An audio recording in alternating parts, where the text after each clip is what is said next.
Kia ora, talofa, namaste, haere mai, and welcome to the Niche Cache Variety Show, coming to you from the Niche Cache. The niche-cache.com is where you can find a lot of Aotearoa sporting yarns and content. We are here with the Variety Show, which we do every week as a overarching touching base of Aotearoa sport. We just check in with a couple of things, drop a couple of hot ideas, and just get into the nitty gritty of Niche Cache Aotearoa sporting matters. Always big yarns on the website. There's a new Aotearoa Warriors diary entry with 5 key things. There'll be a flying Kiwis by the time you're reading this. There's football, ferns, yarns as well. If you love your football, cricket, got some Lydia Ko. Wrote about Josh Alawai at the Manly Seagulls. Lots of Aotearoa sporting yarns to be had. And of course, there's a whole fucking history, whole back catalogue that you can check as well. So big it up to the website, theniche-cache.com. Prior to this, we also recorded a big old Patreon podcast talking a whole lot of cricket, recapping Aotearoa cricketing summer, as well as forecasting some upcoming matters as well. So if you do love a bit of cricket, we'll be doing deep dives on Aotearoa cricket on the Patreon as well, because it's out of cricket season, but we still love to talk about cricket. So big it up to Patreon, patreon.com/our-niche-cache, E-our-niche-cache. That's the best way to support us. And you get an extra podcast every week, every Monday and Friday. We're also delivering the email banger via Substack, thenichecache.substack.com. It's just where you find the best Aotearoa sporting yarns sent straight to you. Every Monday and Friday evening, so it's like up to date. Monday's recapping the weekend, Friday previewing some stuff, throwing some other ideas up. You just need it. And then you get all the Niche Cache as part of that email, the podcast, and links to bigger yarns as well. So sign up, thenichecache.substack.com. And we start our podcast with a dose of mindfulness wildcard. Share it with us. Alrighty.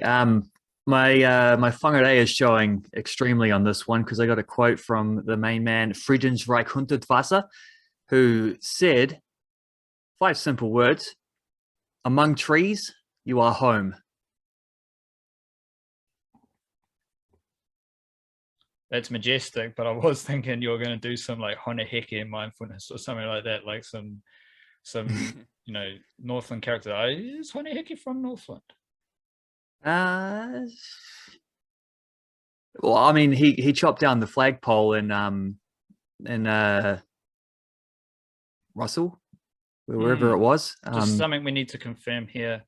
Yeah. Just on the Wikipedia, highly influential Māori rangatira of the Ngāpuhi tribe and war leader in northern New Zealand, Aotearoa. So when you did mention very whangarei mindfulness, I was thinking some beautiful wisdom from the man himself, Hone Heke, but instead you delivered. Hone Heke might have had wisdom about trees as well, so he might well have, you know, as a hearty Northlander. What was the, sorry for being silly here, but what was the mindfulness again? Among trees, you are home. Among trees, you are home, for sure. And I cannot agree with that anymore, because especially when you think about the trees and how long they've been a part of Aotearoa, the history with Aotearoa, there is a homely element, even if it's new trees, if it's old trees. You can definitely find a homely environment around the trees. And especially if you're around some old school hone heke type of trees that have been around for years, you know? Tane Mahuta, yes. Even better. Biggest kauri tree in the country. That's up in Northland somewhere. I don't know exactly where, but somewhere. I have seen it before. It's large. I can confirm that. It's a big tree. Yeah, I think it's just a nice, simple little environmental idea there, isn't it? It's among trees, you're at home. We're like, because it is. I think most people can agree with this, right? It's incredibly calming and whatnot, to just be just to be indulged in nature, right? At any point in whatever situation you happen to be in, it's like it's a really calming, soothing thing, which are kind of the same qualities that you get from just like being in a familiar home base type situation. I mean, sitting in front of the telly watching the Warriors on a Friday night or something like that. It's a night until kickoff, in which case it's no longer quite so soothing and relaxing. But it's like there's similar qualities that you get, the overlap between just being comfortable at home, and then you get that in the just wandering amongst nature, just being amongst the trees. It's kind of the same thing, and I believe tapping into something very elemental about humanity and springing from nature and being a part of nature, not apart from nature, a part of nature. Important things that we should always consider is, the world's not there for us to just like dominate and control it. It's there, we're a part of it. We damage we do to the world itself, to nature, we do to ourselves. So, all them good things. Other good things featuring Aotearoa Sport Wildcard. What do you have to lead off the show? Something dramatic, something like a concise, cooked, brewed idea, bit of variety on the variety show. We switch it up every week. What do you got? I just want to, chuck out a take that we should maybe, as a Kiwi footballing community, maybe just chill a little bit on A-League performances and then the way that they translate into national team stuff. So Marco Rojas is the latest guy who's in this situation where he's just having a superb season for Melbourne. Victory, scored an absolute ripper on the weekend, just going poof, just swinging that boot through on the half volley, I think it was, and made a great goal. However, doesn't change his all-weight status. I think people need to take it for what it is. He's having a fantastic A-League season. Doesn't mean he's automatically like first 11 all-weights or something like this. He should be in the squad, and he should always have been in the squads. The only reason he hasn't been in squads recently is because of factors outside his control, pandemic-y stuff, and then Melbourne having they had some Asian, Asian Champions League games and didn't want to release him and stuff like that. So he's going to be in the squads anyway, but it's not like he's walking into a starting 11 against Costa Rica when he hasn't actually played for the national team for more than 2 years, like no matter what he does this season. Because national teams aren't just they're not all-star scenarios. You have to have combinations and consistency and tactics and whatever. And then B, the A-League is just not like top tier compared to where some of the other Kiwi players that we have are operating right now. It is a hugely important league for New Zealand football, thanks to the Phoenix mostly, and a handful of others like Rojas, like Costa Barbara Roosters doing their thing in the A-League. But at best, there would be 3 Phoenix players, I would guess, in a full strength all-weight squad, and probably 2 to 3 maybe wider A-League men's dudes as well. But I think we probably need to get to a position now, looking at the wider depth of Kiwi football and how many players we've got playing in so many what around the world at good clubs. Probably need to get to the point we start seeing the A-League as more of a stepping stone, where the what would you call it? The benchmark, the one to follow is not so much Rojas and Costa having long careers in the A-League. It's Sarpreet Singh and Libby Kikache getting a start in the A-League and then going on to bigger and better things, which is what it is with that Phoenix women's team and the wider A-League women's context there. There's 2 Wellington Phoenix players in the current Footy Ferns squad, but there are 7 in the under-20 squad right now and 3 more in the Australian under-20 squad as well. You've obviously got cases like Hannah Wilkinson from at Melbourne City, where a senior player having a really good season at A-League level, but I'd bet a fair amount that she tries to use that season to leverage herself into a good gig in Europe or USA or something like that. And for most other players you see in that competition, they're players in their first or second professional opportunities, again, the stepping stone type thing. So that's where the A-Leagues are at. That's where they should be at. Absolutely no need to overreact to their status just because they're a little bit more visible than some of these other leagues around the world operating at 3 a.m. New Zealand time kickoffs. But there's just so at this point in time, there's just so many Kiwi players spread out at all these big clubs around the world that aren't on at nice TV viewing times and getting the same coverage here, but are at a higher level than the A-League, and we probably just got to keep that in mind. I just want, and we pump the brakes on the whole thing about overreacting to that in terms of the national team context. However, what Marco Rojas is doing for Victory this season is fantastic, and he's having a great season, and it's beautiful to watch. So you're pumping the brakes on the A-League as whatever it is with the All Whites and the Football Ferns. I'm all gas. I'm full bandwagon. I'm full double down on Sydney Roosters being numero tahi on the Rugby League Kiwi-NRL Power Rankings, which was the case at the start of the year, ahead of any rugby league this year. I had the Roosters in the top spot. And then what happens? The Roosters win NRLW, NRL Wahine, with 3 Kiwis in their team: Leanne Tafunga on the wing, Racing McGregor at halfback, and Maya Hill-Moana at prop. As far as like throwing Roosters up as the best Kiwi NRL club, a key thing here is recruitment. Roosters snapped up Racing McGregor off the scrap heap ahead of the season, and she was kind of one of the best halves in the competition. So that's a good recruitment move, featuring a Kiwi Ferns half as well, Kiwi Ferns veteran. Leanne Tafunga is from Auckland, and she was playing rugby in Auckland, and somehow in the murky underwaters of rugby league player recruitment, Tafunga pops up in the wing for Roosters, and I'd say she's the female version of Brian To'o. Very powerful, shorter in stature, but just busts through tackles. And she could play for the Kiwi Ferns this year if she wants to. And then Maya Hill-Moana, young lady from Waikato, moved to Sydney, didn't move to the Roosters, but was part of like the Bulldogs setup. I think she played for the North Sydney Bears as well. And then 19 years old, I think she is, starting prop for the Roosters in the NRLW Grand Final. So where are the Roosters at on the bloke side? They are 5th. Pretty decent. Good Kiwi NRL stocks in their team. What did NRL women do?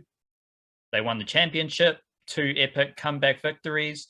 Shout out to Paige McGregor. I think she had like a broken arm or something like that, which was a bummer. Smallest player on the field.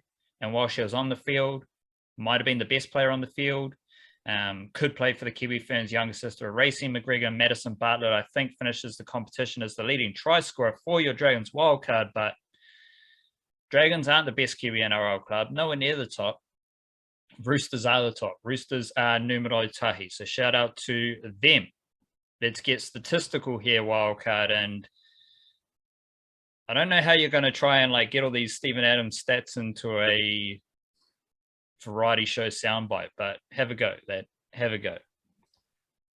Well, yeah, I'm definitely going to have a go because the regular season of the NBA is over, and therefore, the Stevo stats of there's no better time for it.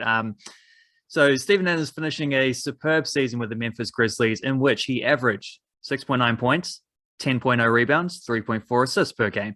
The points tally is actually the lowest he's had since his rookie season, but the other 2 are career highs, including, the first time he's averaged double-digit rebounds over a full season. Let's talk offensive rebounds for a second. 349 all up. I had a stat I was trying to follow for the last week of the season.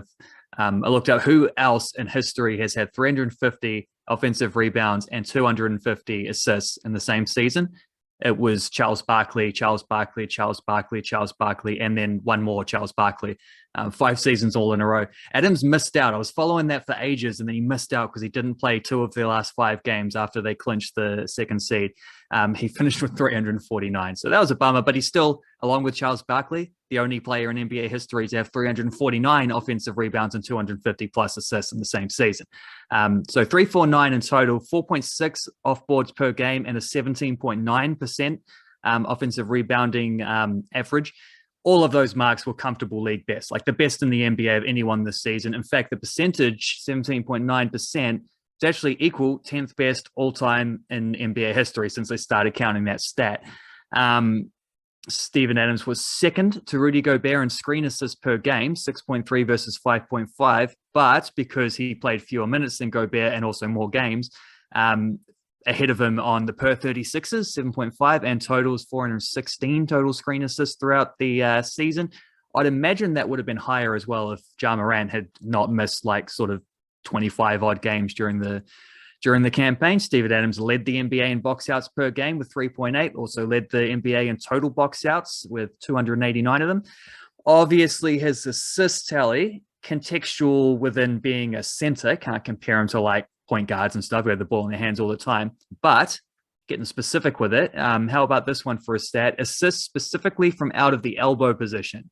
73 for Steven Adams this season, just under one per game. That is first in the NBA, just like a lot of these other stats, leading Nikola Jokic, who was second. So if you're beating Jokic at something and you're the only person to beat Jokic at something, you're doing something right. He had a plus 344 in the season plus minus. That was 20th across the entire NBA. Offensive rating of 117.8, third best of all players who played at least 30 games. And here's one more for you. 71 jump balls won out of a possible 92. That's a 77% success rate on the jump ball. Easily the most in terms of like the most total won, comfortably, like more than 10 ahead of second place. And there is nobody who contested more than 10 jump balls throughout the NBA season with a better winning success percentage than Steven Adams. So there you go. He's not just the best offensive rebounder in the game, best screen assist guy in the game. He's the best box out guy in the game. He's also the best jump ball guy in the game. All of those stats in stark focus this season with the Memphis Grizzlies. I don't think anyone's got like stark focus on Trent Boult right now. Not enough of it. But I do. Trent Boult, a.k.a. Mr. Two-Wicket Boulty. Last two Super Smash games, 2 wickets in each of them. First 4 IPL games, 2 wickets, 1 wicket, 2 wickets, 2 wickets. Now, Trent Boult, some would say one of the best bowlers in the world. He's not one of the best T20 bowlers in the world. In fact, he's not even one of the best. He's not even the best New Zealand T20 bowler. There's a couple of good ones. Tim Southee is like second all-time T20 international, T20 wickets. Ish Sodhi's fantastic. He's top of the charts. Mitchell Santner's top of the charts. Boulty's among them, but he's not the best from Aotearoa. That might be changing wildcard. Last year in T20 internationals, 23 wickets, average 18, strike rate of 15.3. Super Smash over the summer, obviously Boulty in the Super Smash, smashes sixes, also quite good at bowling. 6 wickets, average of 19.5, strike rate of 14. 2022 IPL this year, right now, 7 wickets, 16.57 average, strike rate of 13.7. So he's got a strike rate last year in T20 internationals of 15.3. He's got a Super Smash strike rate of 14, and it gets better in the IPL. He's got a strike rate of 13.7, all of which is interesting. When you look at Boult's career, T20 international strike rate of 16, T20 strike rate of 18.4, both of which are significantly higher than his international strike rate last year, most notably, and the IPL right now. T20 career strike rate of 18.4, IPL strike rate right now of 13.7. So Boulty's in form. Boulty's bowling well in T20 cricket. T20 World Cup coming on later this year. Maybe Boult is the X factor because he wasn't the best T20 bowler from Aotearoa, but he might be. Who knows? Wait and see. Deep in the Mangroves wildcard, where are you? Or have you come across any big Tane Mahuta? Any other mystical beings from the land of Aotearoa in the Mangroves? Yeah, I found an entire under-20s women's football team, which has not been cited for several years. They and they've played a couple games against Australia over in Australia, sort of more than the Kiwis. Longer yes. absence than the Kiwis. Well, something like that. I'm not sure on the exact dates, but yeah, they played a couple games against the Australian under-20s. Just in, I think it was like Thursday night and Sunday afternoon. Lost the first one 5-1. Not great, some sloppy goals that they conceded. Drew the second one 1-1 though, and a much improved performance, and like I thought really strong game actually on the whole from the team, where they were as likely to score a winner as Australia were, if not more likely, and at stages during that game. So overall pretty promising. And I just, a couple, this is not a series that's going to get a whole lot of focus elsewhere. That's why I've got to highlight it here, and I will write about it after we finish recording as well. But just a couple of things to mention about this series. First one, the context of it. Basically, this is like the symbolic start of a new cycle, because as I say, the under-20 stuff, all junior football pretty much has not been witnessed since before the pandemic. And there was an under-17 World Cup and an under-20 World Cup from both men's and women's, which didn't get to happen because of the dirty old Rona. That included, unfortunately, the last under-20 women's cycle basically didn't get to happen. That would have actually been like for the under-17s that didn't happen last time. That's fine, because they're now the under-20s of this cycle, so they get that instead. The under-20s last time that missed out were the wave that was the under-17 bronze medalist at their World Cup a few years ago. So they didn't get to have an under-20 cycle, which is a bummer, although there are a couple of them that are still eligible for under-20s this time around, and one or two of them that were actually in the squad. So this is pretty important. Like, these were, you just don't get a lot of friendly games in youth football stuff. Like, there's just not a thing that happens that much. You get qualifiers, you get maybe some, lots of training camps, a few training games probably. You get a World Cup if you're a New Zealand team. You get to qualify for them relatively comfortably through Oceania. And you might get some warm-up games before that World Cup, but like friendly series like this against a strong opponent are relatively rare, but really important in this case because they didn't actually get to do the qualifiers, this team, because basically what happened is there's a World Cup at the end of the year. The last under-20s had already qualified. So effectively what they did is they just, like, Oceania were just like, well, we don't really have time to hold new ones, new qualifiers. So we'll just, whoever qualified last time, we'll just push that, we'll kick the can down the road, we'll push that eligibility to the next World Cup. So they basically got in automatically because of the last under-20 cycle, which meant that this team hasn't really had a chance to do much together. So really important that they get these couple games, get like a baseline, get something to start off with. And that comes to point number 2, which is the Wellington Phoenix connection, because the coach of the Wellington Phoenix is Gemma Lewis. The coach of the under-20 women's team is Gemma Lewis. So there's a lot of continuity there. You had 7 Phoenix players in this squad. Plus, I would expect Grace Wisniewski to come into the mix later on in the cycle as well, so potentially an 8th. Not a coincidence, because Gemma Lewis was already the under-20s coach, working with a lot of these players, as well as being an FFDP coach. So she's pretty much like picked players who were from the cycle for this purpose. And I kind of wish I'd highlighted that more. Like, I sort of knew this was going on, but I wish I'd highlighted it more during the Phoenix season. But it is something that comes into, a lot of focus when you look at these teams and see just how much of a Phoenix, puts this under-20s team in context, also puts what the Phoenix did in context when you look at the fact that they had 7 players in the New Zealand squad, 3 players in the Australian squad, plus another Australian and another New Zealander who are eligible out of 20 players. So literally 60% of their squad are eligible for the under-20 World Cup at the end of the year. That's kind of crazy. And almost all of them are going to be there as well, which is also crazy. So that's great. As to some of the performances, I think there was definitely a difference between those players who have been exposed to A-League stuff and the ones who hadn't yet. Like, there was just a little bit more like, quicker pace and a little more fluidity and some sharper decision-making and stuff, which is to be expected. That's another reason why these games are also important. And like there was also some rustiness, I think, as well, because it has been like a month and a bit since the women's A-League season finished, for the Phoenix at least, who didn't make the playoffs. Some of these players hadn't, even the ones who were more experienced at a higher level, hadn't really played a lot recently. Probably why Kate Taylor, who's always such an impressive player every time she plays, gave away 2 penalties in the first game. They also conceded from a couple corners situations and, some sloppy stuff, which I think maybe if they'd had a little bit more game time together, you can iron that out. And they did iron it out in the second one, because I thought the second game, defensively, they were excellent. They went behind to a really good goal, but it was one of those like firing in the top corner from outside the area type goals. It's not like they got broken down. And that game, like the first game, you had 2 A-League players in the back 4. Second game, you had 4 A-League players in the back 4. You had Zoe McMeekin and Marissa Vandermeer on the edges, Terere Moana Walker and Kate Taylor at centre backs. makes a difference, right? But this is why this is the Phoenix and the Phoenix like involvement automatically showing through and like the development of these players there when you see them playing at such a high level. So that was great. And then just a few players to highlight as well. I mean, I think, Mona Walker had a really good second game. Charlotte Lancaster scored a blinder of a goal in the first game, played left wing and left back. Nice versatility there.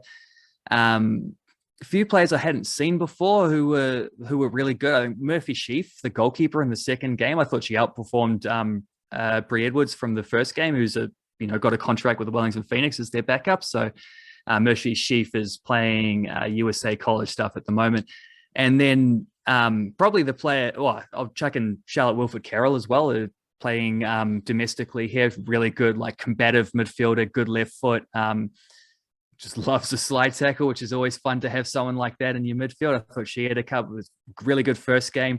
I thought probably their best player in the first game, and a nice little cameo off the bench in the second. And then Millie Clegg, who's a striker for Auckland United. Again, like I hadn't seen her play before. She was fantastic, like good size, like pretty tall for a striker, but really athletic, like quick, deceptively quick as well, like a really good turn of pace off the mark. And she scored a beautiful goal in the second game, the equalizer, where she just like sort of dropped in, collected the ball, turned her marker, cut inside a second covering defender, and then just like casually slipped it past the goalkeeper from just inside the area. Like it's the kind of goal where she did it so fluidly that it didn't look as impressive as it really was. But you sort of like stop and think about it and the elements that go into it. It's kind of amazing. And I love the fact, especially to see a Kiwi striker at that age who can do that kind of thing. I think Millie Clegg is a little bit of an unknown because, at least according to the commentary team, she played a lot of boys football, I think for Bucklands Beach, before she moved to Auckland United to play women's senior footy. So relatively like fresh on the scene. And yeah, I was super impressed by her athleticism, by her work rate, by her finishing. I think there's a hell of a striking prospect there in the cards as well. And a really good team. And when you consider the A-League experience that a lot of those players have, I think there's reason to be relatively excited about what they could do in Costa Rica at the World Cup later in the year as well. So I'm certainly pretty pumped for that and to see where this team's able to go from there, and hopefully able to get a few more games in before then. But we'll see how it goes, because as I say, like you don't get a lot of friendly games at under 20 level, but hopefully this team will, just because they haven't been able to have much football otherwise. But yeah, should be a team to have some decent expectations for come that World Cup. I have conjured up a young Kiwi-NRL team from the first 4 or 5 rounds of the NRL season. Most, if not all of these dudes are 25 years or younger, and it's all vaguely off the top of the dome. So might have missed someone, might have had some contentious decisions. If you think of anyone else, be sure to let us know. Joey Manu is getting the fullback spot. One of 3 leaders in the team, Joey Manu. Wingers, we've got Greg Marshu and Christian Tuipulotu. Centers, we've got Matthew Tomoko and Morgan Harper. In the halves, we have Dylan Brown and Chanel Harris-Tavita. Hooker, Brandon Smith. Second of 3 leaders, the third leader, Bunty Afoa. Starting prop, other starting prop, Griffin Niami. I'm going to chuck Leo Thompson, Knights bench player. He's going to start at lock. Got Isaiah Papali'i on one edge, Satili Tuponuia on the other edge, which leaves us with a bench of Jura Momosia, Jordan Ricky, Aaron Clark, covering hooker for Brandon Smith, and Kalmatua Ilangi coming off the bench as well. It's a young Kiwis team, young Kiwi NRL team. Afoa could represent Samoa at the World Cup. I think Momosia might be able to. Tuponuia, of all the players, Tuponuia feels extremely likely to represent Tonga and bolster that Tongan forward pack. But that's a young Kiwi NRL team there, and I think that is a fucking great team. So pretty chuffed with that one, Wildcard. That is a pretty stacked team. How old is Joey Manu? 25, I believe. Whew. That dude's like just coming into his prime, therefore. It's nuts because he already might be like the best center in the NRL, and then can also play fullback extremely well, can also probably play in the halves pretty decently. That's that's decent. Not to mention, just quickly, Kiwis World Cup, what percentage out of 10, whatever measurement you want to use, how likely is it for Joey Manu to be at fullback for the Kiwis? Well, who are the other options? Well, there's a lot of other factors. Yeah, there's it's so complicated, I don't want to get into it. Like, there's other fullback options, but there's also other center options. There's other halves options, and it's more about, is Joey Manu, just give me a measurement, is he a fullback worthy of playing fullback for Aotearoa at a World Cup right now? Yeah, as in, like, if everything aligns and he gets picked there, could he do a job? Absolutely. Like, I think he's the best candidate. So yeah, like, he definitely should get picked there. A bit of an interesting spot there in selection for Aotearoa. Other questions? Question time. This one refers to your take at the start, because we're always learning about Aotearoa sport, and we're always learning about how Aotearoa sport fits into the various leagues around the world and within Aotearoa. All these sports are growing from an Aotearoa perspective at a rapid rate, and I'm curious, was your thing about the football pumping the brakes on the A-League stuff, is that more a case like of you learning that Aotearoa football has kind of moved beyond the A-League? So is that like a reference point for yourself, maybe, to store away in your brain where you can kind of, that tinges a lot of your other football perceptions, where now you're observing so many dudes who are in Europe, so many dudes around the world, so many wahine who are around the world playing in the best leagues as well? Is that like, I don't know the best way to ask it, but are you like kind of, maybe you're telling yourself to pump the brakes on the A-League as a learning, as an observation from all your Flying Kiwis mahi? I mean, there's many like constant learnings throughout the Flying Kiwis mahi, but I would say that's not one of them, because like I don't think I've ever included the A-League men's stuff outside of maybe a couple of like outgoing transfers, obviously, but don't really think I've ever really done that as part of the Flying Kiwis coverage. I did used to do the women's A-League, but then once the Phoenix got a team in that, I stopped doing that and became its own separate thing. So, I mean, I know in terms of, is it something I need to remind myself of? Because I think I've sort of felt that way, and probably felt it that way aspirationally before it was even a fact, like before it was the point where the All Whites could just pick teams without having to worry whatsoever about key players being, at the Phoenix or in the A-League or whatever. I was probably like leaning into that evolution before it had fully happened. But it is a really interesting question, because I do think it is something that has come on relatively quickly. And that's why it's probably worth saying, is because this has not been the case for that long. I'd have to look and see what the 2010 World Cup team was like, but there were certainly several Phoenix players and A-League players within that group, and definitely nowhere near as many like high-end superstar type. Well, probably the high-end superstars are about the same. Ryan Nelson and Chris Wood. Ryan Nelson, then Chris Wood now, and Simon Elliott on the bit of them the other side of it, and Winston Reid a little bit on the other side. Like, there's a little bit of that, but in terms of the bulk of the squad, then there's a lot more. Like, you don't even need to really touch the A-League, and you'd still have a strong team. For the All Whites. For the Football Ferns, it's a little bit different, because this has also been something that's happened more often than just fewer pro players and whatever. But there is definitely a thing of like the best players are leaving A-Leagues to get better gigs elsewhere. So I don't think it's something I've had to remind myself of, but I do think it is. Yeah, I think it is an interesting point to make, is that this has happened relatively suddenly, like this explosion of growth in Kiwi football, both the men's and the women's sides of it as well. And it has put the A-League into a different context, and it has put them into it's put both those leagues, the ALW, ALM, in the situation where they are these really valuable stepping stone leagues. And some players will hang around there and make good careers there, and they'll be reliable veterans you can pick up when the All Whites or football ferns need someone, to fill out the squad, do a job. There you go. But the star quality of the teams is European based. However, like I mentioned before, players, a lot of the best Kiwi women's players have for a long time been getting a little stepping stone from that A-League. And you're seeing it with the A-League men's as well now, with like Kakache and Sarpreet Singh in particular. Even Joe Bell came up, didn't play A-League, but came up in the Wellington Phoenix Academy, which wouldn't have been possible without a Phoenix A-League team.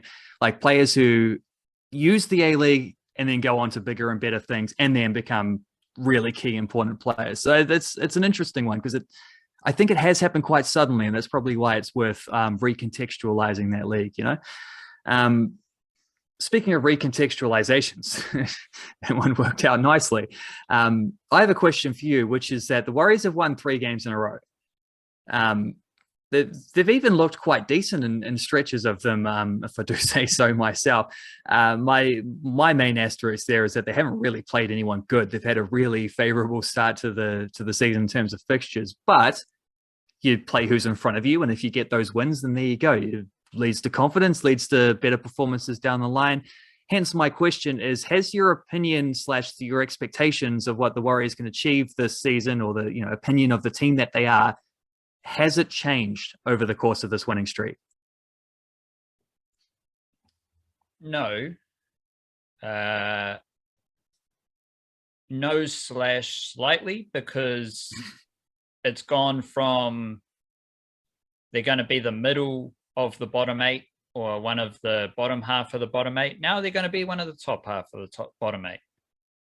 So, yeah, like they're not a top 8 team, but they're beating the bottom 8 teams. And yeah, the draw is a massive part because some teams have only played the good teams.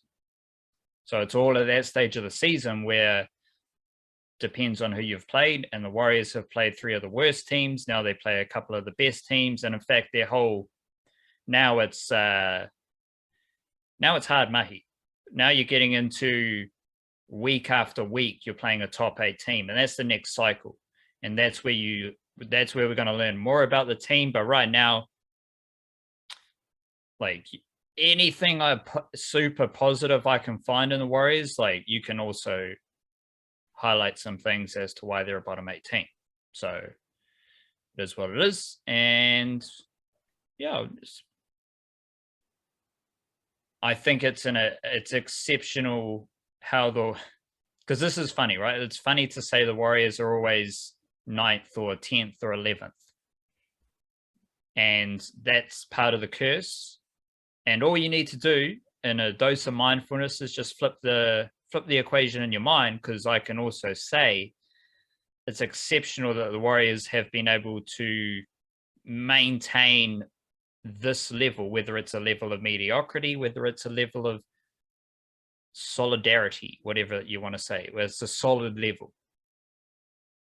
Given their circumstances, maintaining that level is pretty admirable. So that's what they've done. They beat up some shit teams, and that's always fun to see, and that's always enjoyable to watch. And I think the nature of many Warriors fans and the nature of the Warriors curse is that some people will enjoy the next few weeks as well, because that's just the weird world of the dark arts and the curse and the inflicting pain on yourself, which many Warriors fans will know quite well.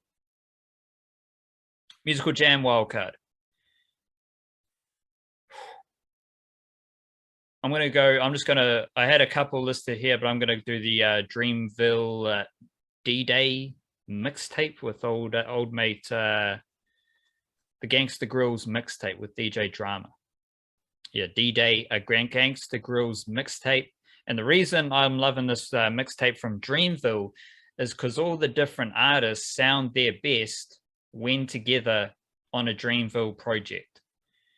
And you can go back to like the Revenge of the Dreamers stuff, Revenge of the Dreamers 1, Revenge of the Dreamers 2, and the subsequent like Dreamville, when they just like rent out a studio for a month in Atlanta or some shit and they get everyone involved. all those collaborative projects that Dreamville do is where I find the most enjoyment for the individual elements of Dreamville. Like, I don't necessarily listen to Earth Gang projects or even a JID project or Loot or Omen or Bars or J. Cole. Like, I'll venture it, but they're not the projects that I keep playing. But I find their best work inside the collaborative projects, which is a interesting wrinkle, especially when the other team that everybody compares Dreamville to is TDE, and they're not moving at the same with the same force.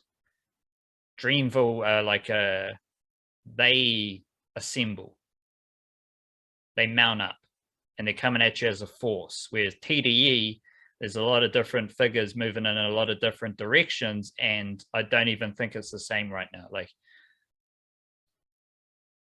it's just it's an observation. I don't think it's like a competitive thing, but TDE and Dreamville are doing very different things right now. And if you want to find the best Dreamville music, you're going to find it in their collaborative projects, which is something TDE is not doing.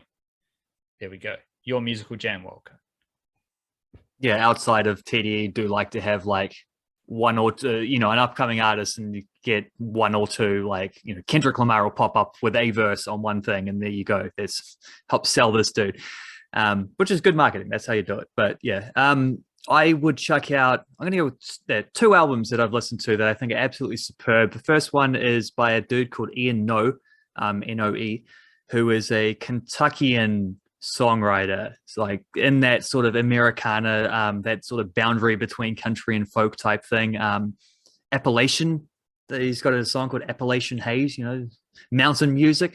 The thing is called, the album is called River Falls and Mountain Saints, which River Falls is one song, Mountain Saints is another song. So there's actually two title tracks on this. You don't often get that.